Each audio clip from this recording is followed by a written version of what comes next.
8:30, and here's some really bad news, shocking statistics from February to March last year. There was an 800% increase in searches in how to handle internet trolls. Yeah, this was during the first lockdown of COVID, when our reliance on staying connected with our friends and family really increased, but so unfortunately did the potential for negative and potentially harmful experiences. Mental health charities have warned of the direct link between online trolling and suicide attempts, and they've now boosted the online safety campaign, Be Kind. Let's go to Alice Hendy. Alice is the founder of online safety tool, Ripple. Alice, what do we mean by a safety tool? What is Ripple? Hi, good morning, Eamon. Good morning, Isabel. So Ripple is a digital tool which, if a user searches for harmful content online, they will first be guided through a filter of breathing exercises and then a very simple, uncluttered and calmly presented strategies and forums, helplines and mental health services that they can access both now and in the longer term, accompanied with messages of hope, really, and encouragement to keep safe. The idea is that Ripple is intercepting any people out there who might be struggling and searching for methods or ways, unfortunately, to self-harm or take their own life. Alice, I'm fascinating to know that one of the first things you come across with this tool is to control your breathing. What does that say? What does that mean? What are you trying to do with asking someone to control their breathing?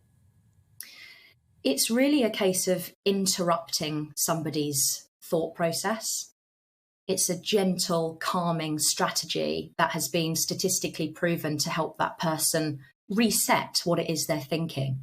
If they're carrying out online searches of this nature, they're clearly struggling and really in crisis mode.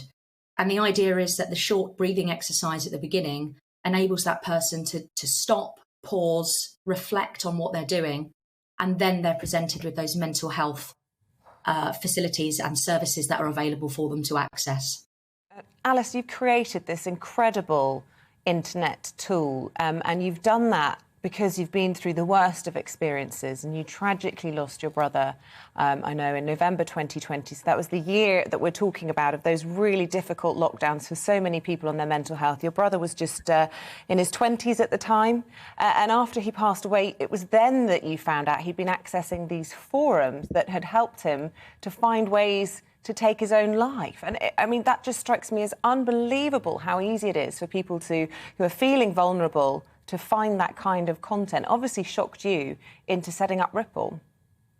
Yeah, absolutely. So obviously when we lost my brother Josh on the 25th of November 2020, I was just, I mean, it was almost like a bomb going off in our living room, to be honest. And I was desperate to find answers, you know, what was going on in his life, what could have been so bad that he thought that was perhaps his only option. And when I looked through his devices, his mobile and his laptop, I did find that he was looking at these really harmful websites, forums, and so on. It's not just social media accounts here that are potentially to blame for some of the online material that shouldn't be present. It's also websites and forums as well. So really, I'm calling on the Online Harms Bill to go a step further. It's fantastic that the government have recently been making real good headway, really, into promoting the Online Harms Bill and holding organisations to account. But it isn't just the social media companies, it's those websites as well that need to be dealt with. Yeah. Today is Safer Internet Day. And the disturbing thing about all of this is the massive increase there are from people in searches for how to avoid trolling and how to spot a troll. The thing that really surprises me about that is I would have thought it was quite obvious. It can be. In other ways, it can be really, really difficult, actually, to realise that what's happening to you is trolling. And the data from Semrush with how to avoid trolling searches, they've suggested that that has actually doubled, so 200% increase in the last 2 years of how to avoid trolling. People don't know how to deal with it. People don't know what the characteristics are of trolling. And effectively, the advice is, if you wouldn't say something to somebody in person, please don't think it's acceptable to say it to somebody over the internet, because the impact that some comments can make on somebody's mental health can often be catastrophic. And Alice, you know, I can't even imagine what it's like to lose a loved one in the way that you did with your brother. Words just can't even express it, I'm sure. But if you had the chance to speak to your brother and reassure him in a way that I'm sure your charity is trying to reassure anyone else that's feeling vulnerable, do you think that his death could have been prevented? And you know, does it feel like just a horrendous waste of a young life? It does, completely. Josh was 21. He had his whole life ahead of him. He was my only sibling. These websites and forums helped him do what he did. They provided him with tips, encouragement, guidance on how to complete suicide. And I feel like it's my mission and my duty now, as somebody bereaved by suicide, to represent all of the families that have lost somebody in the same way as myself and try to stop this happening to any other families. And I said right from the beginning when I set up this charity, like many other people who have been bereaved by suicide, if I can stop just one person from doing this, then I would have achieved what I've set out to do. And I'm more than overwhelmed to say that Ripple so far has actually saved 22 people from taking their life due to intercepting their online searches.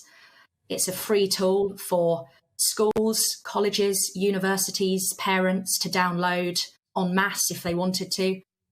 And that really is my life goal now. I feel like I've got a purpose. Oh, Alice, well, that's so moving. Yeah. Unbelievable. And when you say a free tool, you mean an app? Is that what you mean? No, Ripple is a browser extension. So that means it can be downloaded on Google Chrome or Microsoft Edge browsers. Just simply type in Ripple tool, or you can look at my website, which is ripplesuicideprevention.com, and I've put some instruction videos on exactly how to download it. It literally takes 60 seconds. And once installed, it's an additional layer of protection, safety, because you really don't know what people are looking at on the internet. And I strongly believe that if this had been around a year prior, I might still have my brother here with me. Well, our condolences to you on the loss of your brother, and we salute you in what you have done in helping people or helping other families not to go through what you have gone through. Alice Hendy, thank you very much indeed. Her tool is Ripple. Thank you, Alice. Ripple. So Google that. What an incredibly strong young lady, and to, you know, 22 lives that she knows of, that she saved. I'm sure there's a lot more that she doesn't know about. So well done, Alice, for turning a tragedy into something so positive. And also, from a social service point of view, there is so little support because there just isn't the finance for it to support people who've got suicidal thoughts, and it's a very, very difficult thing. So huge problem, especially in young men. Yeah, any layer that you can bring to that, the better.